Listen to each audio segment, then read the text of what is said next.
it's really a community of women to support other women in, scaling their businesses, scaling their real estate investments, how to build wealth. Hello and welcome to Pillars of Wealth Creation, where we talk about creating financial success with a special focus on business and real estate. I'm your host, Todd Dexheimer. Now, let's get to it. Hello and welcome back to Pillars of Wealth Creation. I'm your host, Todd Dexheimer. With me, excited to have Kristina Knight. Kristina, how are you doing today? Good. Excited to be here. Thanks for having me. Yeah, awesome. Well, thank you so much for joining us. A little bit about Kristina. She brings over 10 years of experience in the investment management industry to Akras, is that how you say it? Akras Capital? Yep, Akras Capital. Awesome. Having worked in various roles over the years as a portfolio manager, a trader, senior analyst, with a focus on housing and mortgage investments. And then prior to Akras, she was responsible for overseeing her firm's $50 million agency mortgage portfolio strategy and was the assistant portfolio manager on over $1 billion in fixed income strategy. Lot of cool stuff. Why don't you give us a little bit more about kind of your background, what you're doing today, and then we'll dig in. Yeah. So, before I got started I'm in full-time real estate investing now, but before that I spent, a lot of my time in the investment management industry, mostly fixed income. I worked as a portfolio manager, managing money for a lot of institutional clients. So think major pension funds and corporations and foundations, those types of clients. And what I did was I helped, create portfolios for them and help make them money and look at, the different investments that they were investing in, largely in the housing sector and mortgages. So, that was kind of a natural transition for me for getting into real estate. Was I spent so much time looking at mortgage investments in the housing industry and the fundamental drivers of the housing industry. And then I bought a home for myself in Boston in 2014 and lived there for 2 years, always with kind of the idea that it would become a rental eventually. And then when I left the investment management world, I actually took some time off to travel. And when I was traveling, I was renting out my home in Boston and making a pretty significant amount of cash flow that was funding my travels. And I'd kind of been grappling with what I wanted to do after that trip and whether to go back to investment management or do my own thing. And kind of had this aha moment about real estate investing and the powers that it can provide. And so then started going full time into real estate, researching everything I could about investing in real estate, and actually ended up partnering with another person that I worked with at the investment management firm who owned a triplex at the time. And we kind of put our heads together and thought, well, why don't we do more of this? And how can we grow and scale and go bigger? So that's kind of how we got to where we are today in a nutshell. Yeah. So what's the main focus today? Give me a breakdown of what you're looking at. Yeah, so our company, Akras Capital, is largely focused on multifamily investments. Yep.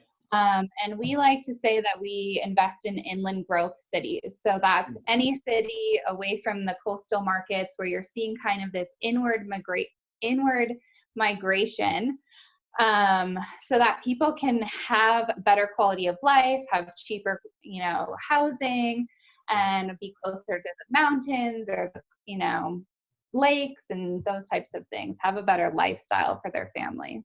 Sure. And we've largely been buying, we're looking at right now investments of kind of 75 units and higher. Sure. Awesome. Good stuff.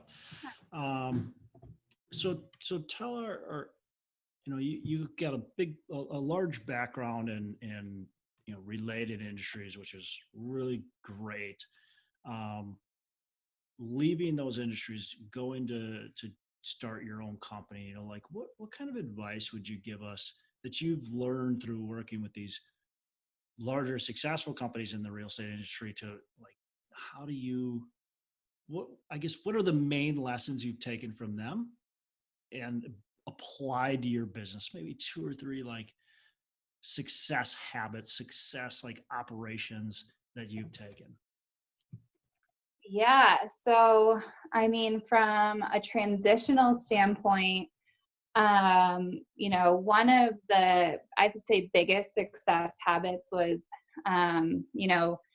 conservative underwriting and conservative way of thinking about investments. When I worked in the investment management industry, I was always thinking about the client, right? And how do you help the client and how do you meet their needs and objectives, and how do you make sure you're providing a sound looking at a sound investment opportunity for them. And I would say that's fully carried over into our company today, except, now our clients are our investors and people that want to invest with us. And, that's not something that we take lightly by any means. And when we're looking at an investment, we want to make sure that we're, looking at it very conservatively and underwriting it to, not like a crazy scenario, like, maybe this would happen someday. It's like very realistic assumptions that we're using. Yeah, it's maybe in the back of your mind, right? Yeah. Second success habit, I would say, is just all about mindset.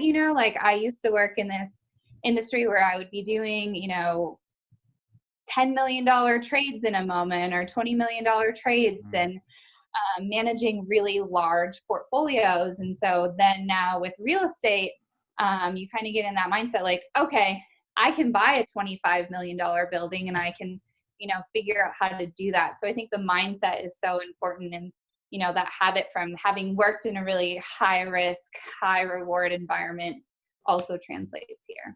Yep. So you mentioned conservative underwriting. I love it when people mention that because everybody's got an idea of what conservative underwriting, and I think everybody talks about, oh, I'm conservative, but what does it really mean to be conservative in your mind? Maybe what are a couple of the things that you really think you pay attention to that sets you apart or makes you actually be conservative versus just lip service? Yeah. So I think the first thing is your vacancy numbers. A lot of people will just take the industry average, which, right now is around 3 to 4%, give or take. And that's what they'll use in their underwriting and their model. And what we do is, we're a lot, we use we do kind of a gradual model. So when you're first taking over a property, the first year is always going to be much, much harder because you have a lot more turnover, you're upgrading units. So we generally like to underwrite between, 8 and 10% in that first year of operating. And then, depending on what the vacancy is in that market and what it's been over the last kind of 10 years, we'll use an average of, a long-term average vacancy and gradually bring it down over the 5 to 7 year hold our investment timeline. So that's just one thing. Another thing is rental averages. Some people might underwrite to kind of like that max rent that they would be able to get in a market. And I think, you have to kind of pare that back a little bit. And especially in an environment like this, we're not underwriting any rent growth at all in our first year of operations. Especially given the COVID situation, we're kind of saying, what happens if there's no growth in rent or even a slight decrease in rent, and modeling out different scenarios. Yep. Are you modeling like a rent growth due to value add and then no organic rent growth? Or are you just saying, look, there's no rent growth, period? For the first year, we're saying no rent growth, period. Because even if you're doing a value add, you don't know right now if that tenant, depending on the building, if that tenant base can handle it right now. Yeah. Yep. A good point. And also probably depending on on the city and the state you're into. I know, like in Minnesota, for instance, we can't even give tenants a notice to vacate, period. Like, it doesn't matter if they're paying rent or not, they're on a month to month or they have no lease. Well, you can't even ask them to move. And so Yeah. you have to really be cognizant of what is going on in that state as well. Can you even ask the tenants to move? Because if you can't complete your value add. Yeah, and That's I really mean, we important. own some buildings in Washington State, and in Washington State right now, you legally cannot increase a tenant that has been in that unit, even if they re-sign a new lease, you can't increase their rent right now. Wow. Wow. Yeah. So we can So increase crazy. rent in Minnesota. We just can't do anything if they don't choose, if they choose not to pay that rent. Yeah. You know. Yeah. Interest. Yeah. It's been a little bit of a wild last 6 months. Have you put anything under contract or bought anything since COVID has kind of kicked in? So we've been actively looking. We haven't put anything under contract yet, but we've definitely, I mean, we kind of held off for, I would say, the first 3 to 4 months. And then Yep. in the last 2 months or so, we've been actively submitting LOIs. We were in a best and final a couple weeks ago. And so we have some other, buildings that we're looking at right now. But So I haven't asked this question to anybody in a long time. And we kind of now approach this topic. What are your thoughts on kind of what's happening right now? I don't need, just within the market. What are your thoughts about what's happening and kind of what's your outlook for business? Obviously, I don't expect you to have a crystal ball, but where you think things kind of are going, and what do you guys feel as a company?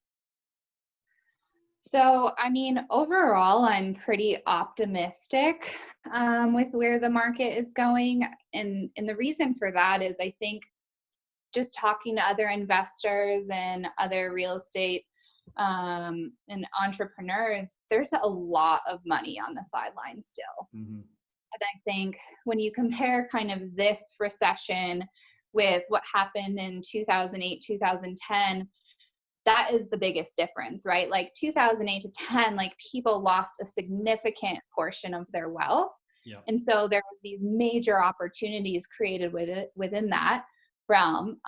Now you've had a 10-year period where people have made massive amounts of wealth through real estate, through the stock market, through these other wealth generators.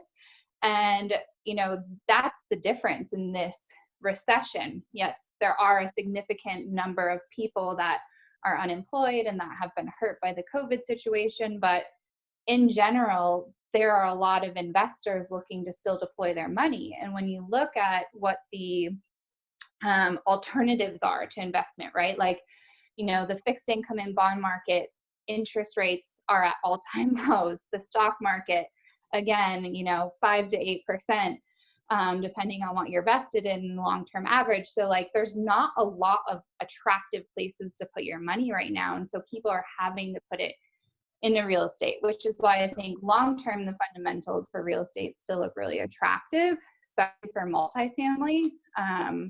People are going to continue to have to rent. There's not like a huge excess of supply coming on the market for people to buy single family homes and prices dropping. In fact, the opposite is happening right now. Single family home prices are continuing to get driven up. So Yeah, definitely. I mean, I'm very similar mindset. I think multifamily long term is I'm very bullish on it. I think it's a great investment. And short term, obviously, there's a little risk. We might get kicked around a little bit. But overall, I kind of agree. There's a lot of money, as you said, sitting on the sidelines and waiting for a deal to come by. So definitely. definitely. What's a mistake that your company has made over the last couple of years, and how have you learned and grown from it? Yeah. So we make mistakes all the time, but I think every day, right? You're not like out there learning if you're not making mistakes. But I think one of the biggest things is when we like first got into investing in real estate, we bought some older buildings, right? And it was a way to kind of get your foot in the door. And, you know, I think the lesson learned there is older buildings are significantly more expensive. They come with a lot more problems. They come with a lot more tenant issues. And so I think it was a great learning experience because we learned about all the different things that can happen when you own an older building. But, you know, lessons learned, like now we're definitely staying away from older buildings and really only focused on 1980s and later vintages. Yeah. What are some of the things that you found to be issues with older buildings? What, like anything is specifically that you didn't like? I mean, sewer lines are one of them. You know, we had a fun sewer project where we actually separated like sewer lines from two different buildings, and that came with a whole host of issues. And so, you know, boiler systems and boilers going out and, you know, having to replace those, just like big major ticket items. Yeah, that's been my experience too. Some of these big ticket items, the mechanical systems, kind of, right? The sewer lines, the plumbing lines, like you said, the Even just HVAC updating systems. electrical, you know, like not having proper grounding in units and having like to rewire units because things weren't done properly electrical wise, are just expensive things that really add up. I think there's this, like, you know, everything was built better back in the day type of mentality that a lot of us maybe like have been fooled into. And so we're like, oh, you know, it's built in the whatever 50s, it's going to be great. You take those, I'll take the 80s or 90s, or it's like, you go ahead and take those. That's fine. That's cool. So where are you guys going? Where are you taking the business? What's the vision moving forward?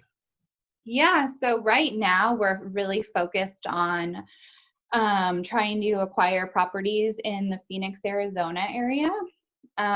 We really like that market a lot from what's happening, again, from people moving from California. Like, I think what the statistic was, like, I don't remember, 70,000 people, or a huge amount of people from California just moved into the Arizona area over the last couple of years. And so you're seeing significant job growth, you know, job diversification. A lot of companies, you know, have tax benefits for moving to Arizona. So they're seeing a lot of corporations are starting to headquarter there or build offices there.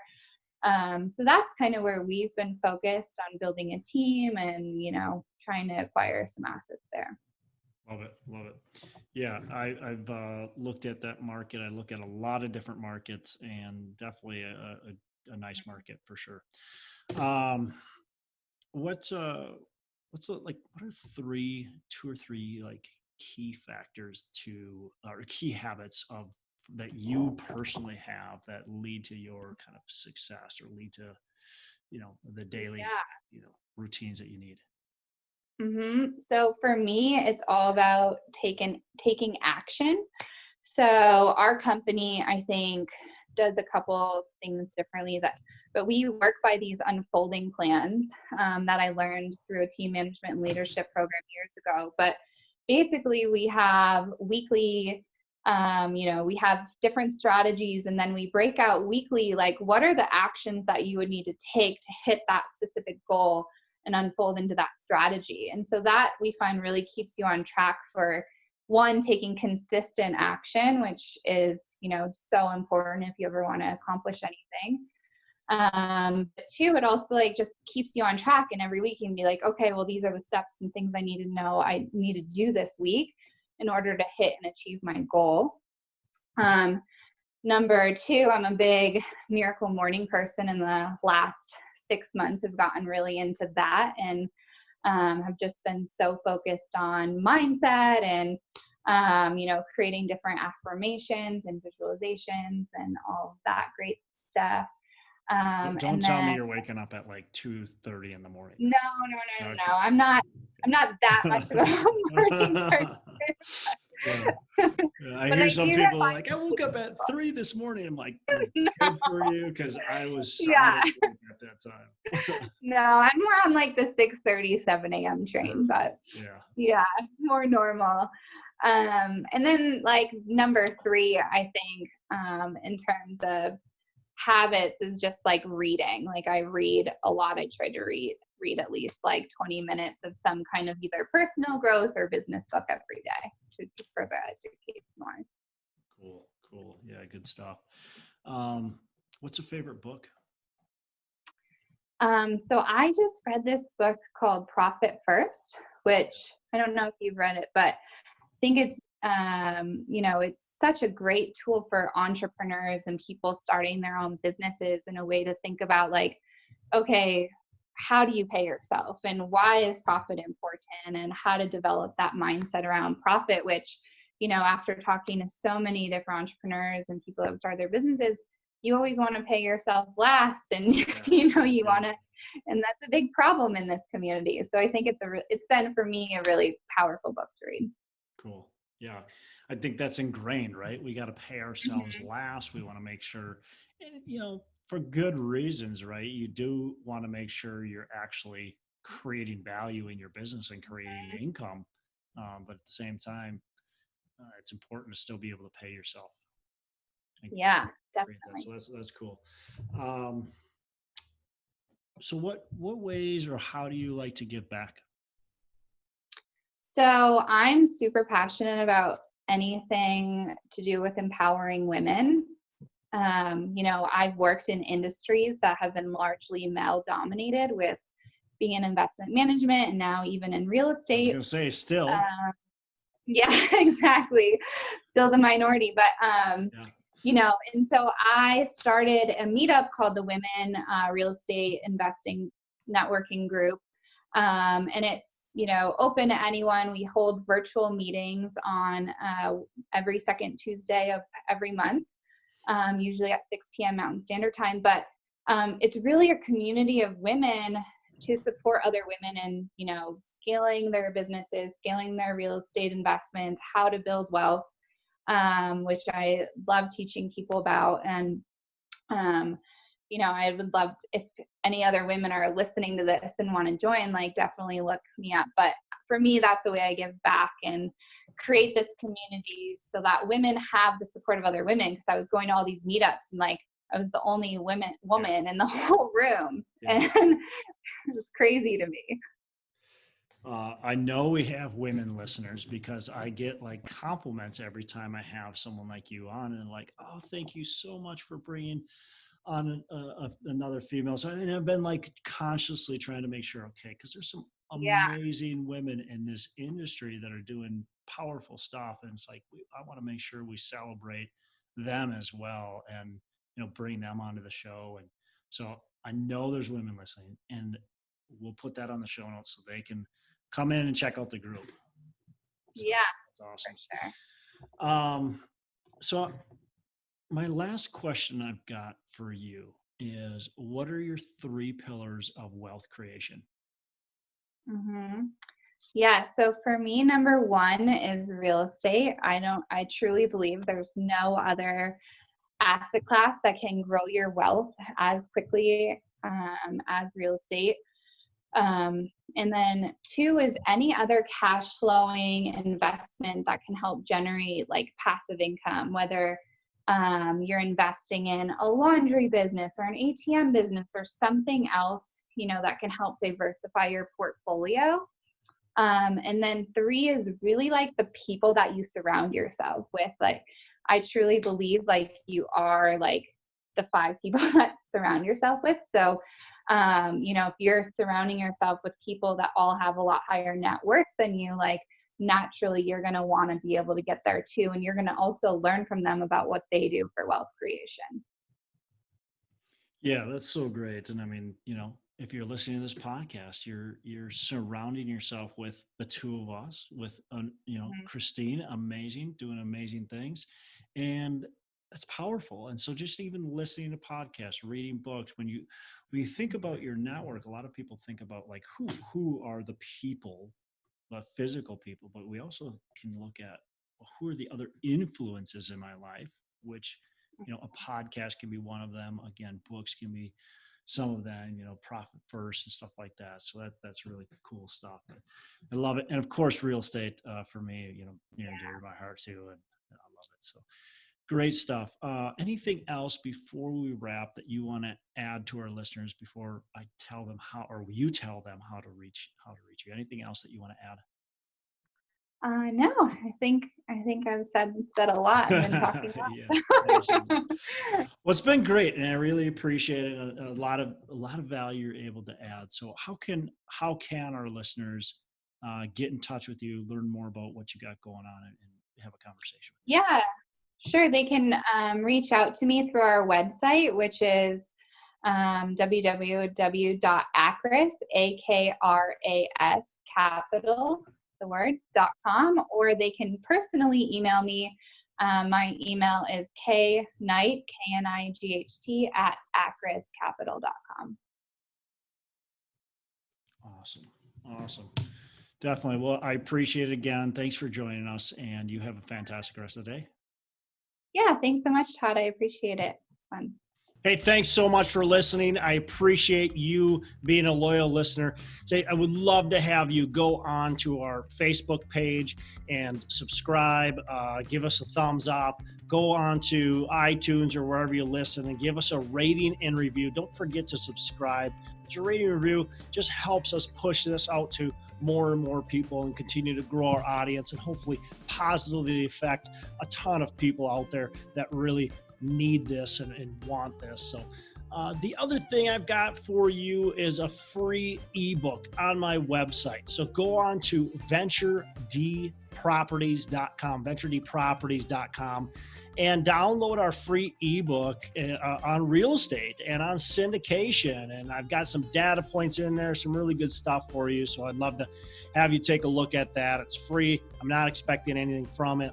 And also, look, if you want some help in multifamily, want some help learning, growing, getting your business off the ground, I would love to talk to you about what it would look like to work with me potentially and see if that's a good fit. So you can go to coachwithdex.com and check that out, and we can definitely have a call.